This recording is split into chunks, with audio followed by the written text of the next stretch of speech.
નમસ્કાર વિદ્યાર્થી મિત્રો, લાસ્ટ લેક્ચરમાં આપણે સ્વાધ્યાય 2.2 દાખલા નંબર 1 જોયો હતો અને જે x - x બાર વાળી રીતના હતા અને એ જ રીતના બે દાખલા નંબર 2 અને 3 એ મેં તમને જાતે પ્રેક્ટિસ કરવા માટે કહેલું હતું. જો તમે એ રીતની દાખલાની પ્રેક્ટિસ કરી હશે અને જો તમને જવાબમાં આમ તેમ કે ગણતરીમાં કોઈ ભૂલ કે એવું થયું હશે તમારથી, તો તમારે એની ચકાસણી માટે બરાબર એનું સોલ્યુશન છે એ આજના લેક્ચર લિંકમાં ડિસ્ક્રિપ્શનમાં હું તમને આપી દઈશ, જે તમે જોઈ લેજો. હવે જોઈએ છીએ દાખલા નંબર 4. તો 4 માં છે કે એક શહેરમાં રહેતા બાળકોની ગણિત અને તર્ક વિદ્યાની ક્ષમતા વચ્ચે સંબંધ મેળવવા એક શૈક્ષણિક સંસ્થાઓ જુદી જુદી શાળામાંથી પસંદ કરેલા 6 બાળકોને ગણિત અને તર્ક વિદ્યા આધારિત 20 કોયડા ઉકેલવા માટે આપેલી છે. બરાબર, બાળકો કેટલા છે? 6. એને 20 કોયડા એ લોકો ઉકેલવા માટે આપે છે. તે બાળક દ્વારા સાચો ઉકેલ મેળવ્યો હોય તેવા કોયડાની આપેલ સંખ્યા પરથી બાળકોની બંને પ્રકારના કોયડાને ઉકેલ મેળવવાની ક્ષમતા વચ્ચે સહસંબંધાંક મેળવવાનો. સહસંબંધાંક એટલે આપણે મેળવવાનું r. બાળકોની સંખ્યા આપણા માટે થશે n. ચલો હવે આપણે ગણિત આધારિત કોયડાની સંખ્યા જે છે એને કહીએ x. તર્ક વિદ્યા આધારિત કોયડાની સંખ્યા છે એને કહીએ y. તો x નો સરવાળો જેને કહેવાય સિગ્મા x, બરાબર, અને આનો ટોટલ સરવાળો થાય છે 58. પછી તર્ક વિદ્યા આધારિત એટલે કે કોયડાની સંખ્યા એટલે એને કહીએ y. તો y નો સરવાળો એટલે સિગ્મા y અને એનો ટોટલ થાય છે 61. ચલો હવે આના પરથી આપણે શું મેળવશું? x બાર અને y બાર. તો લઈએ x બાર બરાબર સિગ્મા x છેદમાં n. ચલો સિગ્મા x અને x નો સરવાળો કેટલો? 58. તો લખીએ 58 ભાગ્યા n સંખ્યા 1 2 3 4 5 ને 6 આમ જોતો હોય બરાબર, અહીંયા આપેલા છે એ પણ જોતો બરાબર, અને 58 ભાગ્યા 6 કરો એ તમને મળે છે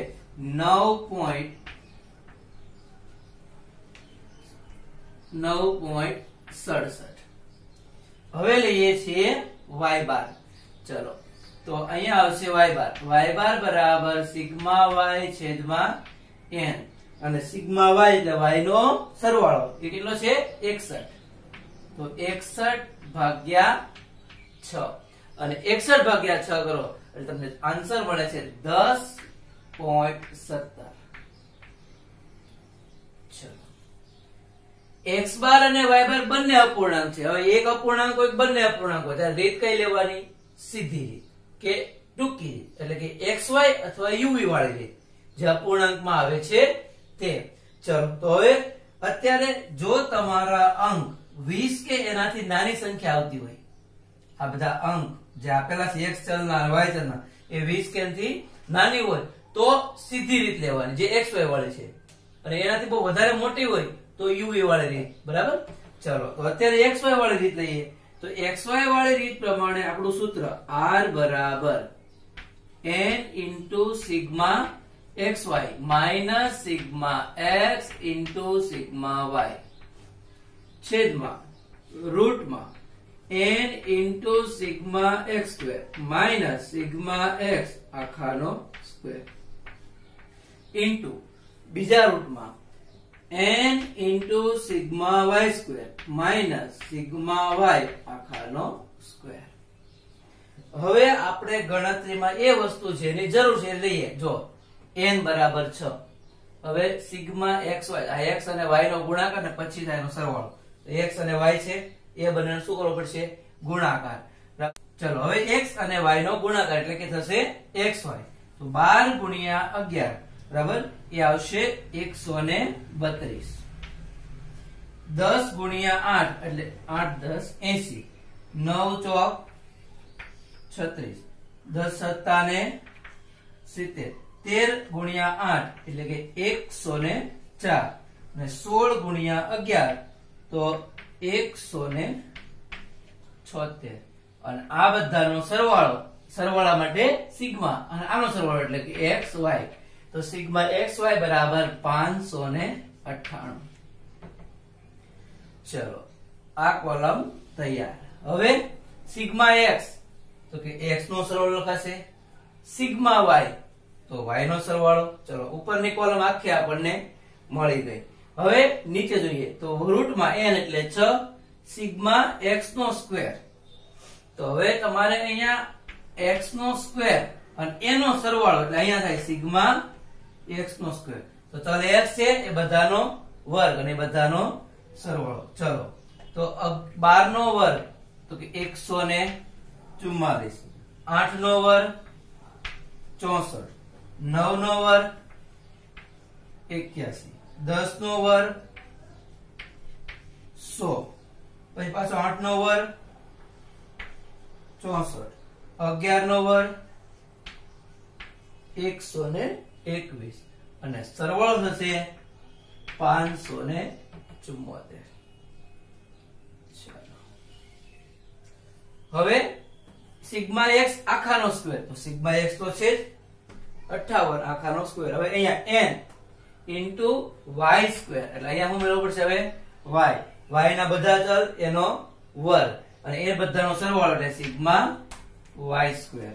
ચલો 11 નો વર્ગ 121, 10 નો વર્ગ 100, 4 નો વર્ગ 16, 7 નો વર્ગ 49, 13 નો વર્ગ 169 અને 16 નો વર્ગ 256. હવે આ વર્ગ બેડા આ બધાનો સરવાળો થશે 711. ચલો અહીંયા આપણું કોષ્ટક પૂરું. રકમમાં મૂકીએ, સોરી સૂત્રમાં કિંમત મૂકીએ તો n બરાબર 6 sigma xy 598 minus sigma x 58 sigma y y નો સરવાળો 61 છેદમાં વર્ગમૂળમાં n બરાબર 6 x નો સ્ક્વેર 574 માઈનસ સિગ્મા x આખાનો સ્ક્વેર છે એટલે સિગ્મા x આખાનો સ્ક્વેર કે 58 આખાનો વર્ગ ઇન્ટુ વર્ગમૂળમાં n બરાબર 6 સિગ્મા y નો સ્ક્વેર તો કે 711 માઈનસ સિગ્મા y આખાનો સ્ક્વેર એટલે જો અહીં સિગ્મા y 61 એ કયો અથવા સિગ્મા y આખાનો સ્ક્વેર એટલે કે 61 નો વર્ગ. ચલો 598 ગુણ્યા 6 બરાબર એટલે આવશે 3588 3588 58 ગુણ્યા 61 કરો બરાબર એટલે 3538 છેદમાં વર્ગમાં 574 ગુણ્યા 6 બરાબર એટલે 3444 માઈનસ 58 નો વર્ગ એટલે કે 3364 ઇન્ટુ વર્ગમૂળમાં 711 ગુણ્યા 6 એટલે 4266 માઈનસ 61 નો વર્ગ 3721. ચલો હવે બાદબાકી કરશું તો બાદબાકી કરીએ તો 3588 માઈનસ 3538 એટલે અહીંયા આવશે 50 અને અહીંયા વર્ગમૂળમાં 3444 માઈનસ 3364 બાદ કરો એટલે આવશે કેટલા 80 ગુણ્યા બીજા વર્ગમૂળમાં 4266 માઈનસ 3721 બરાબર અને એ બંને બાદ થાય એટલે 545. ચલો હવે અંશમાં છે 50 80 નું વર્ગમૂળ તો કે 8.94 પછી એની સાથે ગુણાકાર 545 નું વર્ગમૂળ બરાબર એટલે આવશે 23.35 50 છેદમાં 8.94 ગુણ્યા 23.35 કરો બરાબર એટલે આવે છે 208.75 અને આ બંનેનો ભાગાકાર કરશો એટલે તમને r બરાબર મળશે 0.24. આ તમારો થશે આન્સર. ચલો તો હવે નેક્સ્ટ દાખલા તરફ જોઈએ છે. દાખલા નંબર 4 પછી જોઈએ તો કે દાખલા નંબર છે 5 છે બરાબર. એ 4 ની રીતનો છે એટલે એ તમે પ્રેક્ટિસ કરજો. દાખલા નંબર 6 માં જોઈએ કોઈ એક શાળામાંથી પસંદ કરેલા 5 વિદ્યાર્થીઓના, ચલો તો 5 એટલે n, પ્રતિદિન અભ્યાસના સરેરાશ કલાકો અને ઊંઘના સરેરાશ કલાકો, એટલે કે અહીંયા વસ્તુ છે અભ્યાસના સરેરાશ કલાકો, ઊંઘના સરેરાશ કલાકો, આને કહીશું x અને લઈશું y. માહિતી નીચે મુજબ છે. આ પરથી અભ્યાસના કલાકો અને ઊંઘના કલાકો વચ્ચે સહસંબંધાંક એટલે r ગણવાનું છે. ચલો તો પહેલા આપણને આપ્યું છે અભ્યાસના કલાકો જેને કહીએ x, ઊંઘના કલાકો જેને આપણે કહીએ y. ચલ x અને y આપેલા છે. તો પહેલા આપણે મેં કીધું જો રીત ફિક્સ જ હોય તો x બાર y બાર ની જરૂર નથી. ડાયરેક્ટ x y વાળી નાની રકમ હોય તો ડાયરેક્ટ x y વાળી રીત ગણી શકાય. ચલો છતાં આપણે x બાર y બાર લઈએ છીએ તો x નો સરવાળો છે 30 એટલે એને કહેવાય સિગ્મા x, y નો સરવાળો છે 40 એને કહેવાય સિગ્મા y. ચલો સિગ્મા x અને સિગ્મા y આપણને મળી ગયા છે. હવે આપણે લઈએ x બાર અને y બાર. તો અહીંયા લખીએ છીએ x બાર બરાબર સિગ્મા x ના છેદમાં n એટલે 30 ના છેદમાં 5 એટલે આન્સર આવશે 6. હવે લઈએ y બાર એટલે કે y બાર બરાબર સિગ્મા y ના છેદમાં n. સિગ્મા y કયો સિગ્મા y એ કયો બંને એક સેમ જ છે. સરવાળો છે 40 ભાગ્યા 5 એટલે આન્સર આવશે 8. જો પૂર્ણાંક છે તો પૂર્ણાંક વચ્ચે x - x બાર લઈ શકાય એટલે એ સરળ પડે એમ. બાકી રીત બે તમને કીધી તમે કોઈ પણ ગણતરી કરી શકો છો. ચલો તો આપણે લઈએ કઈ તો નાની સંખ્યા છે તો xy વાળી રીતથી ગણતરી કરીએ. એટલે xy વાળી રીતથી ગણતરી કરવી હોય તો સૂત્ર પેલા લખી નાખીએ એટલે આપણે જરૂર ખબર પડે આપણને કઈ કઈ વસ્તુ જરૂર છે. તો n * sigma xy minus sigma x sigma y છેદમાં વર્ગમૂળમાં n * sigma x² minus sigma x આખાનો સ્ક્વેર ગુણ્યા વર્ગમૂળમાં n * sigma y² minus sigma y આખાનો સ્ક્વેર. ચલો પહેલા n 5 xy એટલે હવે આપણે જોશે x અને y આ બંનેનો ગુણાકાર. ચલો હવે xy નો ગુણાકાર અહીંયા મળશે. પછી સિગ્મા x નો સરવાળો સિગ્મા y નો સરવાળો n બરાબર 5x². તો અહીંયા હવે જોઈશે x નો વર્ગ અને a નો સરવાળો બરાબર. એટલે અહીંયા તમને મળશે સિગ્મા x², xy નો સરવાળો સિગ્મા xy બરાબર. ચલો હવે x² મળી જશે. પછી સિગ્મા x આખાનો સ્ક્વેર એટલે આ સિગ્મા x આખાનો સ્ક્વેર 30 નો વર્ગ n બરાબર 5y² એટલે અહીંયા તમારે લેવાનું થશે y નો વર્ગ બરાબર. અને a નો સરવાળો તમને જે મળશે એ મળશે સિગ્મા y² બરાબર. અને છેલ્લે સિગ્મા y આખાનો સ્ક્વેર તો સિગ્મા y 40 છે આખાનો વર્ગ. ચલો xy કરીએ તો 10 6 60 9 55 45 7 7 49 8 5 40 10 13 ને 30. હવે x નો વર્ગ તો 10 નો વર્ગ 100 5 નો વર્ગ 25 7 નો વર્ગ 49 5 નો વર્ગ 25 અને 3 નો વર્ગ 9 y² 6 નો વર્ગ 36 9 નો વર્ગ 81 7 નો વર્ગ 49 8 નો વર્ગ 64 અને 10 નો વર્ગ 100 બરાબર. ચલો તો સરવાળો લખીએ 224 પછી છે 208 અને છેલ્લે 390 સોરી 330 છે. કિંમત મૂકીએ તો અહીંયા આવશે હવે n બરાબર આપણને ખ્યાલ છે 5 સિગ્મા xy સરવાળો 224 માઈનસ સિગ્મા x નો સરવાળો તો કે 30 સિગ્મા y એટલે y નો સરવાળો તો અહીંયા છે 40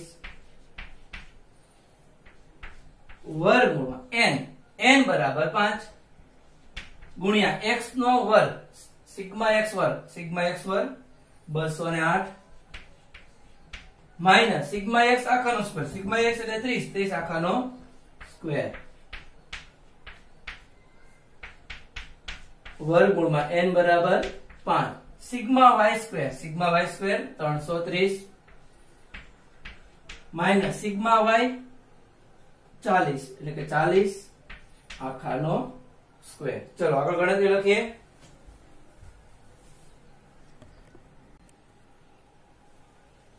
ચલો આન્સર લખેલા છે તો કે 224 ગુણ્યા 5 એટલે 1120, 30 ગુણ્યા 4 4 12 એટલે 1200 થશે, માઇનસ પછી 5 ગુણ્યા 200 એટલે વર્ગમૂળમાં 1040 માઇનસ 30 નો વર્ગ 900, 330 ગુણ્યા 5 એટલે 1650 માઇનસ 40 નો વર્ગ 1600, 1120 એમાંથી 1200 બાદ કરો એટલે માઇનસ 80, કિંમત માઇનસ આવે તો માઇનસ લખાશે, છેદમાં વર્ગ 1040 માઇનસ 900 બાદ કર્યા અને એનું વર્ગમૂળ કાઢી મૂકેલું છે 11.83, પછી 1650 માઇનસ 1600 એટલે 50, 50 નું વર્ગમૂળ 7.07 બરાબર. ચલો અને આ બંનેનો ગુણાકાર છે 83.64, 1183 ગુણ્યા 7.07 83.84 અને આનો ભાગાકાર જવાબ આવશે -0.96 એટલે r બરાબર સહસંબંધાંક r બરાબર તમને મળે છે -0.96. જો તમારે અર્થઘટન કરવું હોય તો બે ચલ x અભ્યાસના કલાકો અને y ઊંઘના કલાકો વચ્ચે બરાબર ઋણ છે એટલે ઋણ સહસંબંધો લાગવાનો છે. વધુ ગાઢ કે ઓછો ગાઢ નક્કી કરવાનો તો -1 ની નજીક છે, 1 ની નજીક આવ્યો એટલે અહીંયા આવશે વધુ ગાઢ ઋણ સહસંબંધ છે. અને હંમેશા છેદનું પદ ક્યારેય માઇનસ માં આવશે નહીં, અંશ માઇનસ પ્લસ બંને હોઈ શકે બરાબર, અને અંશના આધારે જવાબ માઇનસ પ્લસ છે, છેદ ક્યારેય માઇનસ આવશે નહીં બરાબર. આ સાથે તમે ઉદાહરણ 8 સુધી એક 2.1 પછીના ઉદાહરણ બરાબર 5 થી જોજો 8 સુધીના, અને અહીંયા દાખલા નંબર આપણે 6 સાથે અહીંયા સુધી રાખીએ બરાબર. નેક્સ્ટ આવતા લેક્ચરમાં જોઈશું. Okay, thank you very much.